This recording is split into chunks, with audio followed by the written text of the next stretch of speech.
साल 1929 फरवरी महीने की बात है। जेआरडी टाटा ने 12 दिन की ट्रेनिंग के बाद फ्लाइंग लाइसेंस हासिल किया और इस तरह जेआरडी ये लाइसेंस हासिल करने वाले पहले भारतीय हुए।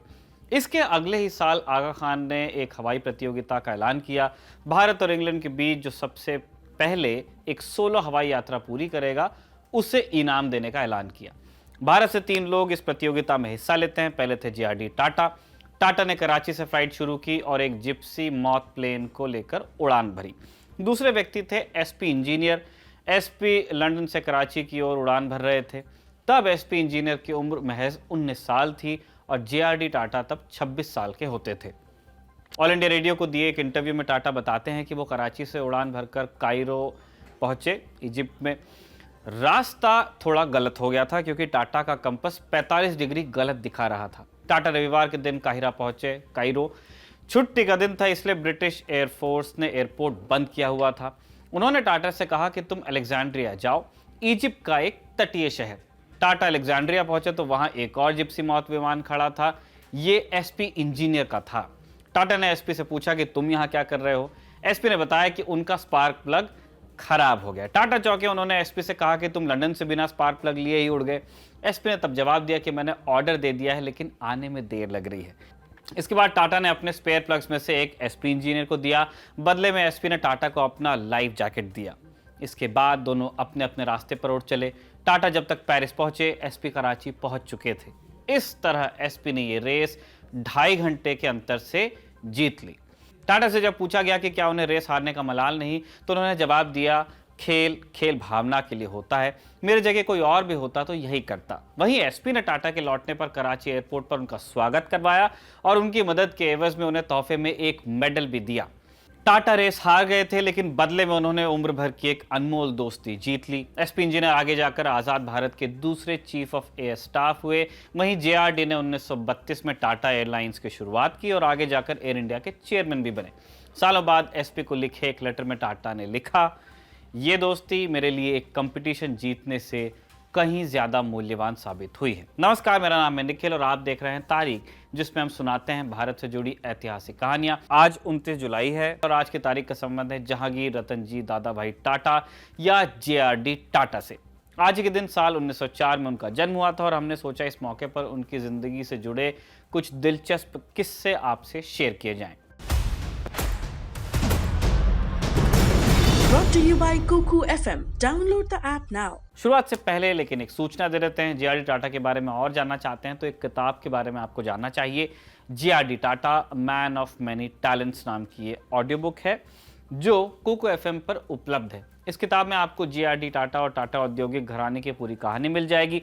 साथ ही अगर आप कुकू एफएम का प्रीमियम सब्सक्रिप्शन लेना चाहते हैं तो आपको 50% की भी छूट मिल सकती है अगर आप पहले 500 लोगों में से होते हैं।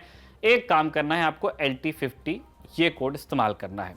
सूचना समाप्त। अब चलते हैं आज के किस्से पर। To JRD Tata, Bombay.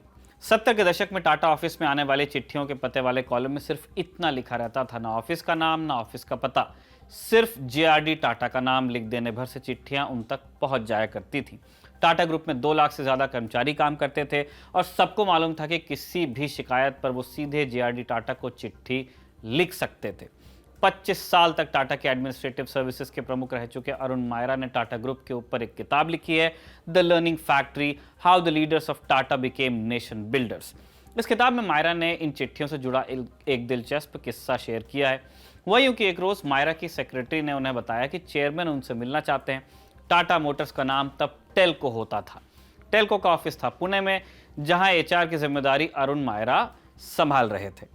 Myra chairman office में पहुंचे। जेआरडी टाटा ने उन्हें खत के बारे में बताया जिसे एक युवा लड़की की तरफ से चेयरमैन के नाम भेजा गया था। खत में लिखा था कि उस लड़की ने टेल्को पूना में ग्रेजुएट इंजीनियरिंग प्रोग्राम के लिए अप्लाई किया लेकिन उसे स्वीकार नहीं किया गया।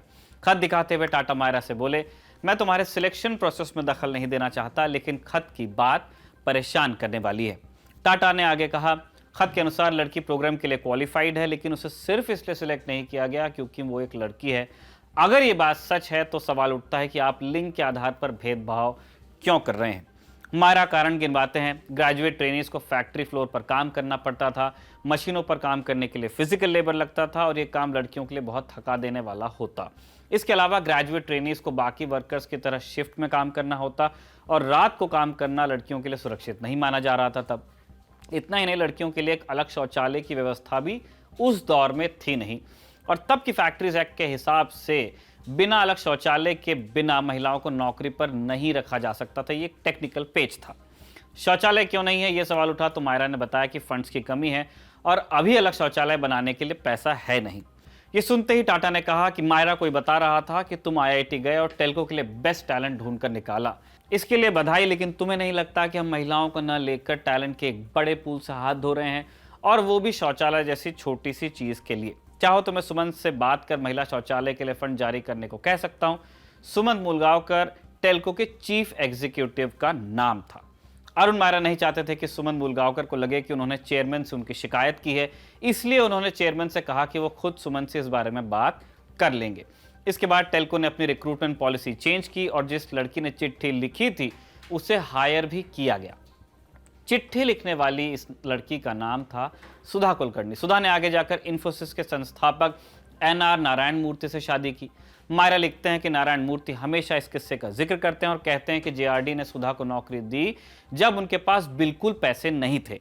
नारायण मूर्ति बताते हैं कि टाटा में सुधा की नौकरी से ही वो पैसा इकट्ठा हो पाया जिससे इन्फोसिस की शुरुआत हुई आगे जाकर। जेआरडी टाटा का नाम पूरे देश में था। वो देश के सबसे बड़े औद्योगिक समूह के अध्यक्ष और एयर इंडिया के चेयरमैन थे। देश का पूरा एयरपोर्ट स्टाफ उन्हें पहचानता था चेहरे और नाम से। लेकिन मायरा बताते हैं कि विमान से ट्रैवल करते हुए उन्होंने कभी भी अपने लिए स्पेशल ट्रीटमेंट की अपेक्षा नहीं की। इसी की बाबत एक और किस्सा है जो टाटा ग्रुप के एक दूसरे सीईओ से जुड़ा है। एक बार टाटा ग्रुप के एक सीईओ को दिल्ली में सरकार के मंत्रालय में कुछ जरूरी चिट्ठियां पहुंचानी थी। उन्होंने अपने सेक्रेटरी से चिट्ठियां तैयार करने को कहा। सेक्रेटरी को उसी दिन विमान से दिल्ली पहुंचना था, इसलिए शाम की टिकट बुक करा दी गई। चिट्ठियां लिखकर तैयार हुई, सीईओ ने साइन किया, लेकिन इसी चक्कर में हो गई देर। सेक्रेटरी को लगा कि अब वो फ्लाइट नहीं पकड़ पाएगा और इसके बाद सीईओ के ऑफिस से एयरपोर्ट को एक कॉल गई। बताया गया कि फ्लाइट रोक कर रखें, एक वीआईपी आने वाला है। वक्त कम था, सेक्रेटरी देर से एयरपोर्ट पहुंचा। इसके बाद उसे एक जीप में बैठाकर टारमैक तक पहुंचाया गया। ये तब की बात है जब टारमैक पे आप चल करके जाते थे और फिर विमान में चढ़ते थे। सीढ़ियां चढ़कर सेक्रेटरी विमान के अंदर घुसा। विमान में पीछे से एक जानी पहचानी आवाज आई, कौन है ये वीआईपी जिसके लिए हम सभी को इंतजार करवाया जा रहा है? ये जेआरडी टाटा की आवाज से। सेक्रेटरी को काटो तो खून नहीं। उसने फोल्डर से मुंह छिपाया और चुपचाप पीछे जाकर बैठ गया। रास्ते में सारे यात्रियों की आंखें से घूर रही थी, ये जानने के लिए कि ऐसा कौन सा वीआईपी है जिसके लिए जेआरडी टाटा को इंतजार करवाया गया। फ्लाइट से जुड़ा एक और किस्सा है जिसे दिलीप कुमार ने अपनी आत्मकथा में दर्ज किया है। हुआ यूं कि एक बार एक विमान यात्रा के दौरान जेआरडी टाटा और दिलीप कुमार की मुलाकात हुई। दोनों अगल बगल बैठे हुए थे, बातचीत शुरू हो गई। फिल्मों का जिक्र उठा तो दिलीप कुमार ने पूछा, क्या फिल्में देखते हैं क्या? टाटा ने कहा कि नहीं, बहुत पहले कुछ फिल्में देखी थी, उसके बाद नहीं। इस पर दिलीप कुमार ने बताया कि वो भी फिल्मों में काम करते हैं और इस पर टाटा ने पूछा कि अच्छा आप क्या काम करते हैं? दिलीप कुमार ने जवाब दिया, मैं अभिनेता हूँ। ये सुनकर टाटा ने कोई खास रिएक्शन नहीं दिया और खिड़की से बाहर देखने लगे। फ्लाइट से उतरते वक्त दिलीप कुमार ने टाटा की तरफ हाथ बढ़ाते हुए नाम बताया और इस पर टाटा ने जवाब दिया, मेरा नाम जेआरडी टाटा है। तब जाकर दिलीप कुमार को एहसास हुआ कि वो किसके बगल में बैठे थे। दिलीप कुमार लिखते हैं, उस दिन मैंने सीखा कि आप कितने भी बड़े हो जाएं, कोई ना कोई हमेशा आपसे ऊपर होता है। 29 नवंबर 1993 को जेआरडी टाटा की मृत्यु हुई। तब वो 89 साल के थे। कहा जाता है कि जिनीवा स्विट्जरलैंड में अपने बेड पर लेटे हुए अपने आखिरी शब्द फ्रेंच भाषा में उन्होंने कहे थे, मरना कितनी सौम्य चीज है। उनकी मृत्यु के बाद भारतीय संसद को उनके सम्मान में स्थगित किया गया। आमतौर पर यह सम्मान सिर्फ सांसदों को ही मिलता है। मृत्यु के बाद उनकी आखिरी इच्छा के तहत उन्हें पेरिस की पेर लैचेस सेमेट्री में दफनाया गया। इसी सेमेट्री में उनके माता पिता को भी इंटर्न किया गया था, दफनाया गया था। भारतीय इतिहास से जुड़े ऐसे ही रोचक किस्से और कहानियां हम आप तक लाते रहेंगे अलग अलग एपिसोड्स में तारीख के। आज के लिए इतना ही। तारीख के इस एपिसोड को लिखा था हमारे साथी कमल ने और कैमरे पर रिकॉर्ड किया था हमारे दोस्त जतिन ने। देखते रहिए दी ललन टॉप।